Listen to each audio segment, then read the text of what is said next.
नमस्कार, शिक्षालय में आप सभी का बेहद स्वागत है। मेरा नाम है रेणु यादव।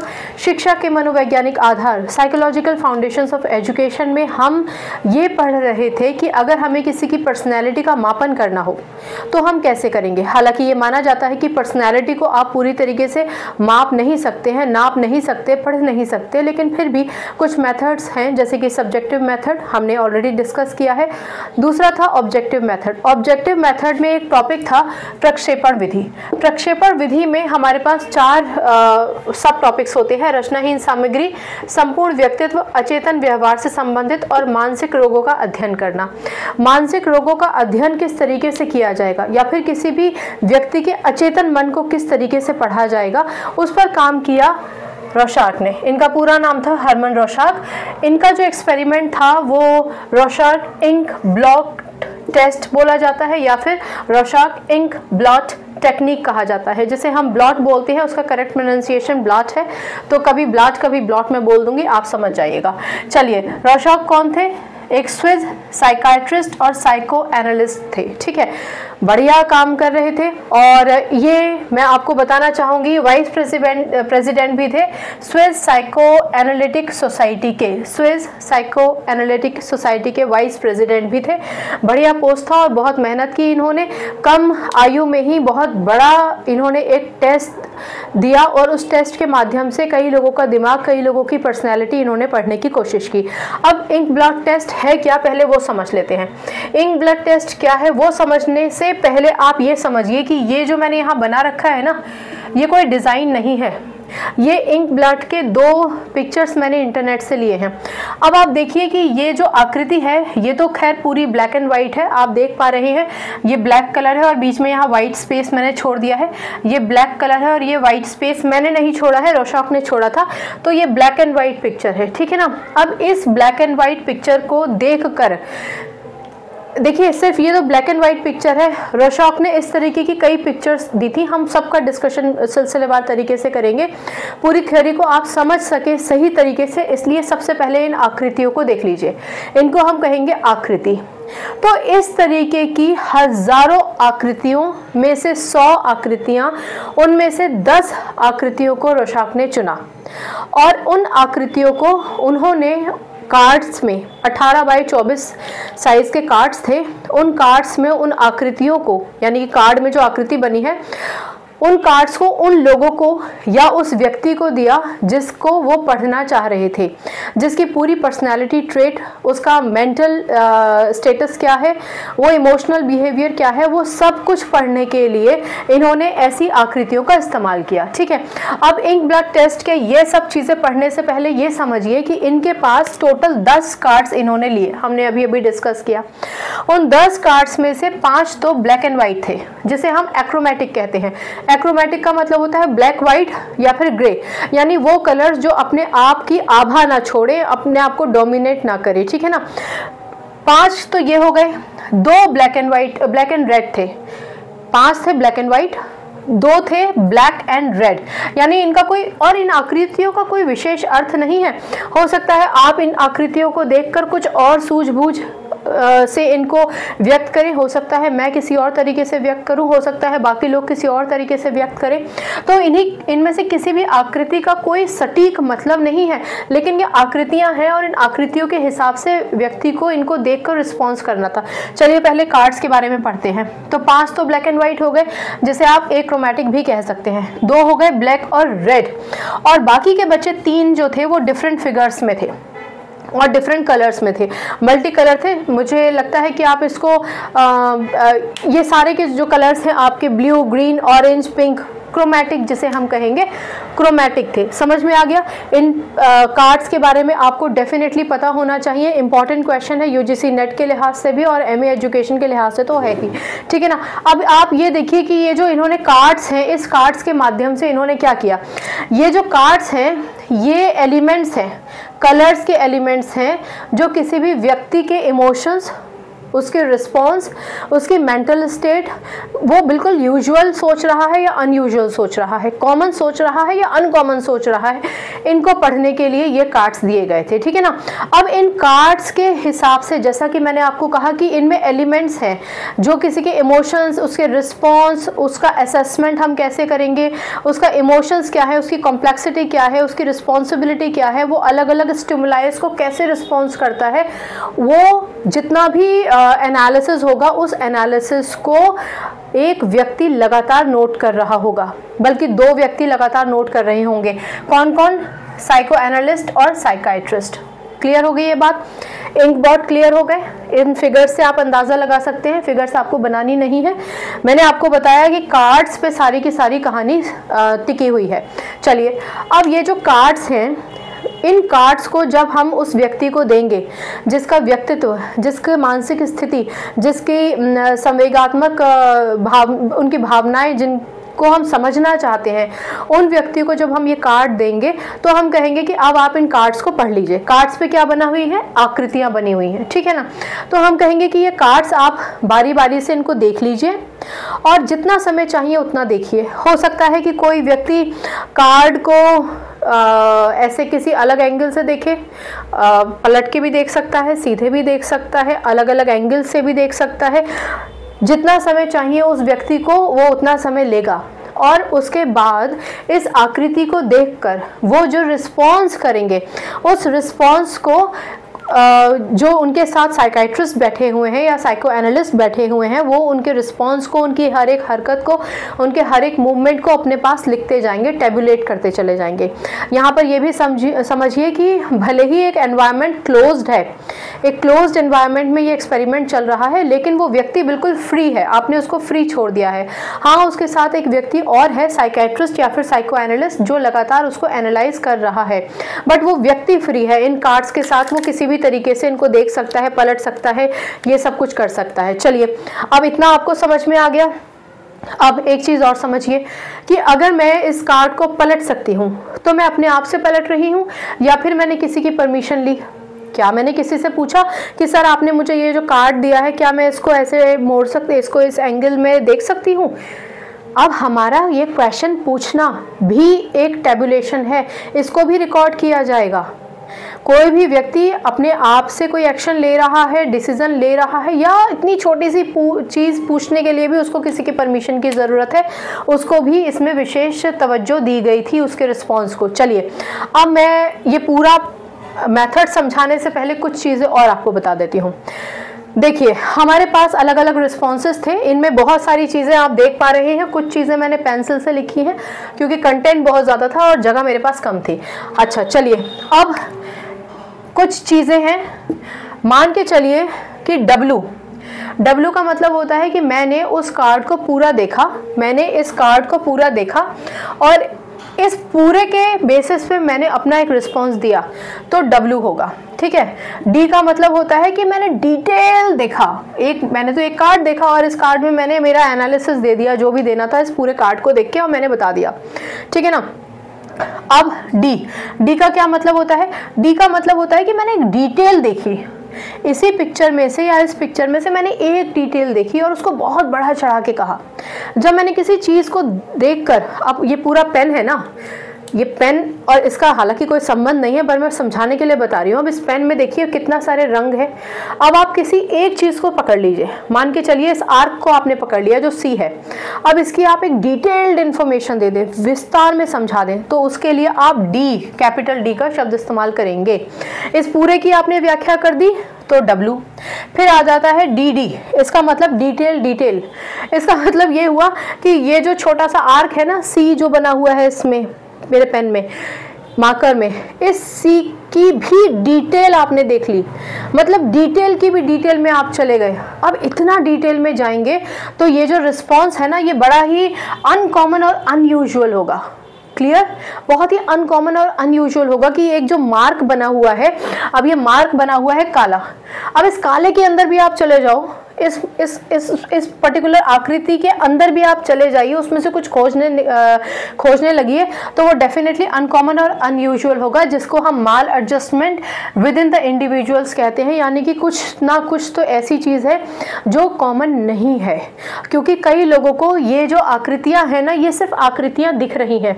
कुछ लोगों को ये आकृतियां चलती हुई दिखाई देंगी, किसी किसी को इनमें अलग अलग कलर्स दिखाई देंगे। दोबारा से सुनिए, इन काली सफ़ेद आकृतियों में कई लोगों को कुछ चीज़ें चलती नजर आएंगी, किसी को इन काली आकृतियों में अलग अलग कलर्स नजर आएंगे, और उन्हीं की वजह से ये डिमार्केशन किया गया कि अगर आप पूरे के बारे में कुछ बता देते हैं, यानी आपने इसको देखा और इंटरेक्ट किया एनवायरनमेंट से, और आपने बता दिया इसका ब्लू कलर है, ये है, और आपने बता दिया ठीक है डब्लू, आपने उसकी डिटेल बता दी, चलिए ठीक है डी हो गया। डिटेल के भी अंदर आप चले गए तो डी, कैपिटल डी और स्मॉल डी। फिर आ जाता है एस पार्ट। अब वो क्या है? अब वो ये है कि आप देखिए ये पूरा पार्ट जो है वो लगभग ब्लैक है, डोमिनेट कर रहा है ब्लैक। मैंने आपको लेक्चर की शुरुआत में ही बता दिया था कि इसमें वाइट स्पेस है, तो आपने वाइट स्पेस नोटिस भी कर लिया होगा। अगर वैसे मैं आपसे पूछती कि भैया ये बताओ ये कौन से कलर की आकृति है, तो आप कहते ब्लैक कलर की आकृति है। तो ऐसे ही कार्ड में जो वाइट कलर थे, अगर उन वाइट कलर्स को भी किसी व्यक्ति ने देख लिया, वाइट स्पेस देख लिया, यानी कि खाली स्थान, इन खाली स्थान के बारे में उसने बताया। सोचो, ये पूरी आकृति के बारे में नहीं बताया उस व्यक्ति ने, जो खाली स्थान है, ये जो खाली स्थान है जिसको हम नॉर्मली शायद नोटिस भी ना करें, उस खाली स्थान के बारे में बताया, यानी कि स्पेस, वाइट स्पेस के बारे में अगर बताया, तो इसको हम कहेंगे अपोजिशनल, अपोजिट, या फिर अनकोऑपरेटेड। ये भी थोड़ा सा अजीब ही है, ठीक है ना। अब कितना अजीब है कितना अजीब नहीं है वो बात की बात है। तो ये देखिए कि ये जो ग्रे या फिर वाइट और ब्लैक के बीच का जो स्पेस है, अगर वो उसको दिखाते हैं तो उसका दिखाने का मतलब ये हुआ कि ये हम इसको सिंबलाइज करेंगे एस से, याद रहेगा। पूरा देखा तो डब्ल्यू, डिटेल कुछ देख ली तो डी, डिटेल के अंदर भी डिटेल देख ली तो D, capital D small D. और अगर जो डोमिनेट पार्ट है वो आपने नहीं देखा, उसके अंदर का एक पोर्शन आपने देख लिया, तो आप उसको कहेंगे एस। आ गई बात समझ में? अब तक सब कुछ क्लियर होता चल रहा होगा, मैं ऐसा मान के चलती हूँ। चलिए अब आ जाते हैं हम ओके, चलिए तो प्रशिक्षण सामग्री, अब इनके विषय में हम थोड़ा सा पढ़ लेते हैं, और उसके बाद आप इन सब चीज़ों को कनेक्ट कर पाएंगे कि किस तरीके से इन्होंने, क्या प्रोसेस था इनका, और वो हम इतना क्यों इसका जिक्र करते हैं, इस प्रोसेस का इतना हम जिक्र क्यों करते हैं। चलिए, तो इस पूरे के पूरे मेथड से, जैसा कि मैंने आपको बताया कि हम परीक्षण सामग्री, हमारे पास क्या है, परीक्षण सामग्री है हमारे पास कार्ड्स, अलग अलग कलर्स के हमारे पास कार्ड्स हैं, कौन सा किस कलर का है उसका डिटेल मैंने आपको यहाँ पर दे रखा है। फिर है परीक्षण का आयोजन।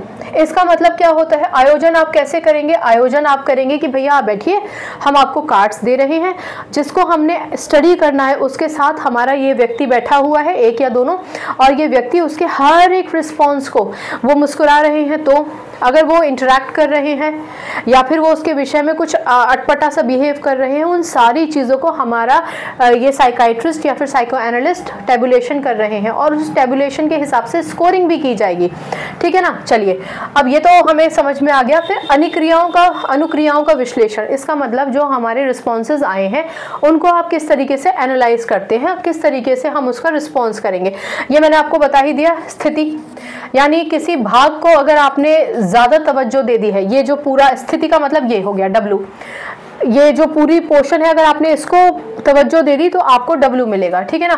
फिर विषय वस्तु, विषय वस्तु में यहाँ पर एक चीज़ समझिए, ये जो आकृति है ना, ये आकृति, इस आकृति में आपको बहुत कुछ देखने को मिल सकता है। कुछ लोग इसमें ह्यूमन देखेंगे, इंसान, इसमें कुछ लोग ह्यूमन देखेंगे, इंसान की आकृति देख लेंगे तो एच लिखा होगा, इंसान की आकृति मतलब एच। दूसरा, एनिमल की आकृति देखेंगे तो ए लिखा होगा, इंसान की आकृति देखेंगे तो एच लिखा मिलेगा विषय वस्तु। जानवर की आकृति देख रहे हैं तो ए, प्रकृति नेचर की आकृति देख रहे हैं तो एन, और अगर कोई और वस्तु, किसी को इसमें छतरी नजर आ रही है, किसी को इसमें कोई और चीज उनको नजर आ रही है, कोई भी चीज उनको नजर आ रही है, बर्तन नजर आ रहा है, तो फिर आप ओ लिखेंगे। ओ का मतलब होता है ऑब्जेक्टिव, ओ का क्या मतलब होता है objective. Human, human, animal, nature, objective, कुछ भी दिखाई दे सकता है उस व्यक्ति को, ठीक है ना। चलिए फिर है निर्धारित तत्व, ठीक है। फिर है हमारे पास निर्धारित तत्व। अब निर्धारित तत्व में सबसे बड़ी बात आप ये समझिए कि हमारे पास ये जो आ गया है, इसमें इस निर्धारित तत्व में उसने क्या देखा, किस तरीके से उसने इसको स्टडी किया, वो सारी की सारी चीज़ें अब हमारे पास आ गई हैं, ये सारी की सारी चीज़ें। फिर आ जाती है मौलिकता। मौलिकता का मतलब है कि अगर मान के चलिए कि पहले से हमने किसी चीज़ को घोषित कर दिया है कि ये एक इंसान है, हमने पहले से ही बता दिया, तो वो इसको इंसान की तरह ही पढ़ेगा। लेकिन अगर उसने अपने मन से, अपने दिमाग से उसने कुछ बताया है, कुछ किसी चीज़ की आकृति उसने देखी है, तो हम उसको बोलेंगे ओ। यानी पहले से जो घोषित की गई अनुक्रिया है उसको हम पी से रिप्रेजेंट करेंगे, और जो उसकी अपनी मौलिक अनुक्रिया है उसको हम ओ से रिप्रेजेंट करेंगे, ठीक है ना। राइट, इतना समझ में आया। अब कुछ और भी चीज़ें हैं वो भी समझ लीजिए। देखो बच्चों, इसमें ना ये जो हमारा पूरा पैटर्न है, इसमें क्या है कि मान के चलिए ये जो कलर है, ये कलर उसको रिस्पॉन्ड कर रहा है, भले ही ब्लैक है, वाइट है, या इनमें बहुत सारे कलर्स के धब्बे हैं। तो मान के चलिए अगर व्यक्ति उन कलर्स को, दोबारा से सुनिए, ये जो आकृति मैंने ब्लैक एंड वाइट में बनाई है, मान के चलिए कि इसमें कलर्स हैं, ठीक है ना, अलग अलग कलर्स किए हुए हैं। तो यदि व्यक्ति कलर्स को रिस्पॉन्ड करता है, कलर्स को रिस्पॉन्ड करता है, यानी कि सिग्निफिकेंट इंडिकेशन है, भाई इसमें कलर है, इसमें ब्लू भी है, इसमें रेड डोमिनेट कर रहा है। लेकिन अगर व्यक्ति कलर को रिस्पॉन्ड करेगा, यानी कि उसका जो स्टिमुलस है, स्टिमुलाई इंडिकेट कर रहा है, तो आप सी से रिप्रेजेंट करेंगे। अच्छा, जैसा कि मैंने आपको बताया कि कुछ लोगों को इसमें मूवमेंट नजर आएगा, ये स्कोरिंग की बात हो रही है बच्चों, कि यदि व्यक्ति को आकृति में कलर नजर आ रहा है तो आप सी लिख देंगे।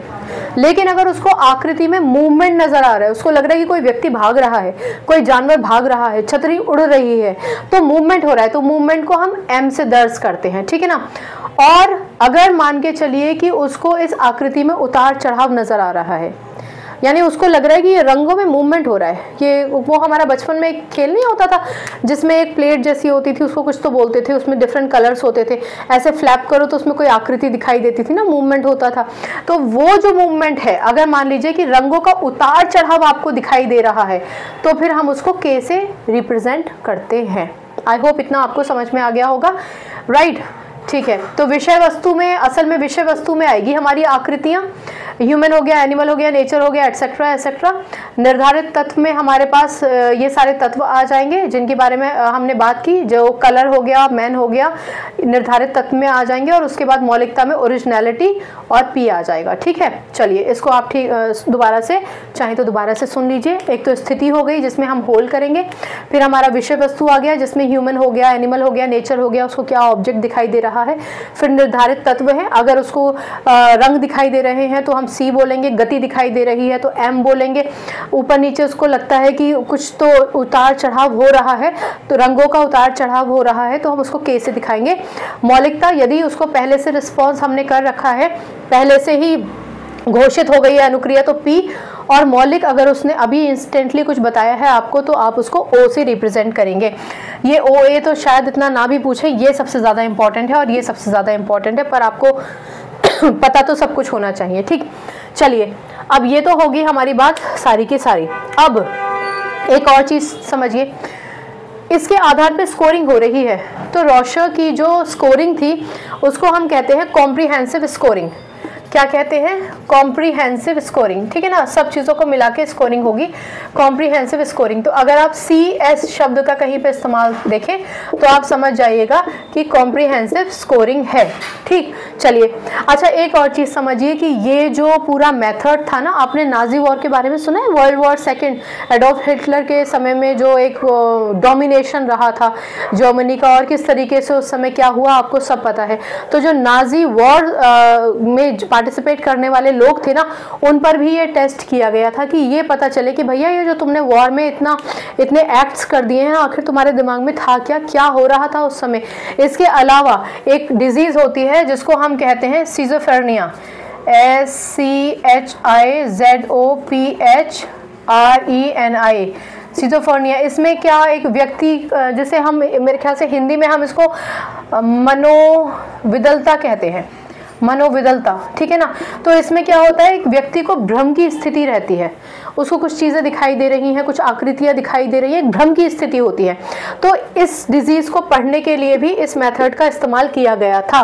इसके अलावा रोशॉक इंक ब्लॉक टेस्ट का इस्तेमाल किया गया था पेशेंट्स की साइकोलॉजी पढ़ने के लिए। कौन से पेशेंट्स की? उन पेशेंट्स की जिनको मेंटल इलनेस है, रिलायबल डायग्नोस्टिक है, समझ नहीं पा रहे हैं। और ये जो पूरा मेथड था 5 साल की उम्र से लेकर अडल्टहुड तक के बच्चों के लिए खास तौर से इम्प्लीमेंट किया गया था। मैं यहाँ पर एक चीज़ और आपको बता दूं कि सिजोफ्रेनिया ज़्यादातर किशोरावस्था और युवावस्था की शुरुआत में होती है, या किशोरावस्था की इस स्थिति में होती है, ठीक है ना। चलिए, इसके अलावा मेरे ख्याल से मैंने आपको सब कुछ बता दिया है। ओके, अब हाँ, मैंने आपको बता दिया ना कि personality, emotional function, mental illness को पढ़ने के लिए इसका इस्तेमाल किया गया था। चलिए, इसमें 27 एस्टैब्लिश कोड्स थे। ये जो कोड्स हमने पढ़े ना, ह्यूमन, नेचर, एनिमल, ये सब चीज़ें उसी का हिस्सा है।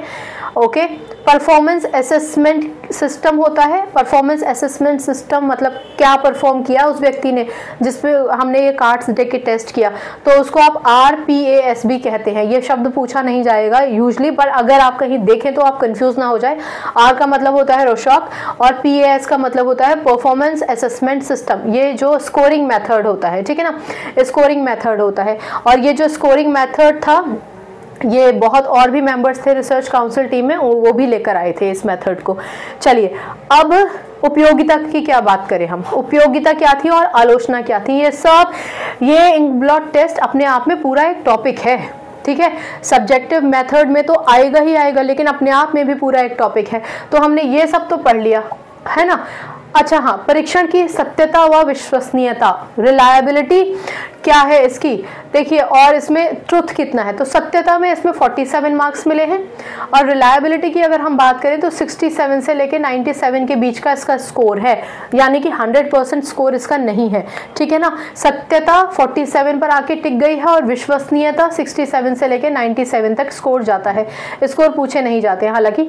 अब उपयोगिता क्या है इसकी, उपयोगिता ये है कि जो एंटी सोशल एलिमेंट्स होते हैं, कोई भी व्यक्ति जो एंटी सोशल गतिविधि में संलग्न है, उस व्यक्ति की मानसिक स्थिति क्या है, संवेगात्मक स्थिति क्या है, मतलब उसका भावनात्मक पक्ष क्या है, उसकी मानसिक स्थिति क्या है, उसकी सोशल सामाजिक स्थिति क्या है, उन सब चीज़ों को पढ़, उसकी बुद्धि कैसे काम करती है, क्या सोचती है उसकी बुद्धि, किस तरीके से उसकी बुद्धि एक कॉमन वे में ना सोचकर, चीज़ों को इंटरप्रेट ना करके एक अलग अनकॉमन वे लेती है, इन सब चीज़ों को पढ़ने की उपयोगिता थी, ठीक है ना।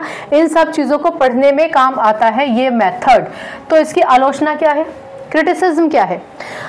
पहली बात तो ये बच्चों के लिए सूटेबल नहीं है, क्योंकि बच्चे का मन ऑलरेडी बहुत चंचल होता है। हालांकि बच्चों पर भी एक्सपेरिमेंट, बच्चों को भी इसमें इंक्लूड किया गया, मतलब ये 5 की एज से अडल्टहुड तक के लिए टेस्ट बनाया गया था, लेकिन बच्चों के लिए, ये छोटे बच्चों के लिए उपयोगी नहीं है ये टेस्ट। दूसरी बात है कि इस पूरे मेथड में, जैसा कि मैंने आपको कहा, साइको एनालिस्ट या फिर साइकाइट्रिस्ट की हर वक्त वहाँ पर ज़रूरत है।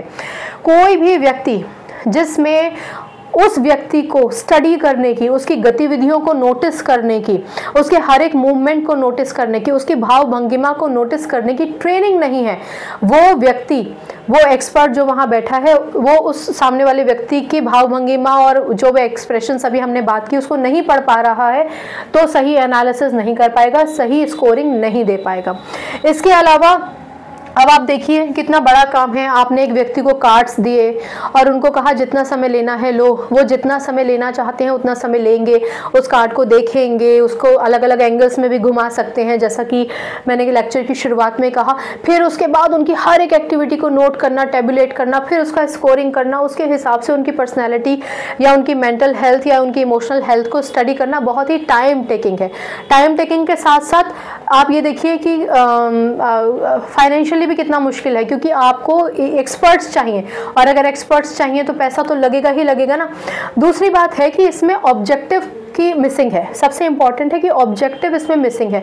आपका गोल क्या है, आप किस स्तर पे उन लोगों को पढ़ना चाहते हैं, इसकी ऑब्जेक्टिविटी क्या है। दूसरी बात है कि बहुत ज़्यादा इसलिए भी रिलायबल नहीं है क्योंकि वो व्यक्ति क्या सोच रहा है, क्या उसने उसको सही तरीके से आप तक पहुंचाया, या वो गैप होने की पूरी संभावना है कि हम क्या उसको सही तरीके से, पूरी तरीके से उसका आकलन उसके थॉट्स का कर पा रहे हैं, या उसके थॉट्स फिर बाद में चेंज ना हो जाए। जैसा कि हम कहते हैं अरे हाँ हाँ हाँ, दिख गया, ये भी तो था, अरे ये तो पहले दिखा ही नहीं, है ना। ऐसी बहुत सारी चीज़ें हो सकती हैं। तो ये उसकी कुछ आलोचनाएं थी। अब दोबारा से एक बार से सुन लीजिए, ये हमारे एक हार्मन रोशॉक इंक ब्लॉक टेस्ट, जिसे हम इंक ब्लॉक टेक्निक भी कहते हैं, 1921 में ये अनकॉन्शियस माइंड यानी कि अचेतन मन को पढ़ने की एक व्यवस्था की गई थी। स्विस साइकाइट्रिस्ट और साइको एनालिस्ट थे, इसके अलावा वाइस प्रेसिडेंट भी थे साइको एनालिस्ट सोसाइटी के स्विस में ही। इन्होंने जो पूरा टेस्ट किया इन 10 कार्ड्स के आधार पे किया, ठीक है ना। बहुत सारे 300 से ऊपर मेंटल पेशेंट्स को ये ऑलरेडी स्टडी कर चुके थे उनके ऊपर। उसके बाद इन्होंने सेवरल थाउजेंड कार्ड्स बनाए, उन सेवरल में से 100 में से 10 चुने। याद रखिएगा इन 10 के बारे में, ये याद रखिए, ये याद रखिए, ये जो मैंने सिंबल्स बताए ये याद रखिए, ये याद रखिए। और ये जो टॉपिक्स हैं इनके अलग अलग, ये सब टॉपिक्स जो है, प्रशिक्षण सामग्री का आयोजन, अनुक्रियाओं का विश्लेषण, परीक्षण की सत्यता और विश्वसनीयता, ठीक है ना, और उपयोगिता और आलोचना, ये सारे टॉपिक्स सब टॉपिक्स हैं रोशॉक इंक ब्लॉक टेस्ट के, ठीक है ना, इंक ब्लॉक टेस्ट। हाँ ठीक है, मुझे लगता है कि आपको ये टॉपिक समझ में आ गया होगा। अगर फिर भी इसमें कोई कन्फ्यूजन है, कहीं ना कहीं आप कुछ लगता है कि कुछ मिस हो गया है, तो आप पूछ सकते हैं बहुत विस्तार से। हालांकि मैंने इस टॉपिक को समझा दिया है। ये जो 2 पिक्चर्स मैंने लिए थे ये इंटरनेट से लिए थे, ये लगभग आपको अंदाज़ा देने के लिए कि इस तरीके की आकृतियां हैं। ये मैंने ब्लैक एंड वाइट बनाया है, लेकिन इसके अलावा इसी में कुछ कलर्स और शेड्स भी हो सकते हैं, अलग अलग कलर्स हो सकते हैं यहाँ पर बीच में अलग अलग जगहों पर, ठीक है ना। तो ये सब याद रखिएगा, इसको एक बार देख ज़रूर लीजिएगा, और कोई कन्फ्यूजन है ना तो पूछ लीजिएगा प्लीज़। बहुत इंपॉर्टेंट टॉपिक है, बहुत मेहनत से बनाया है, इसलिए ही कि आप तक इसका सही पूरा सत्व, पूरा निचोड़ आप तक पहुंच जाए। फिर भी अगर आपको समझ में नहीं आता तो पूछ लीजिएगा, राइट। अपने मन में कन्फ्यूजन नहीं रखना है। बाकी शिक्षा सब्जेक्ट से अपना संबंध, अपनी केमिस्ट्री अच्छी बनाइए, शिक्षा ले आइए। अगली बार मिलने तक अपना ख्याल रखिए, खुश रहिए, सकारात्मक रहिए, और आपकी जय हो ऐसा मान के चलिए। नमस्कार।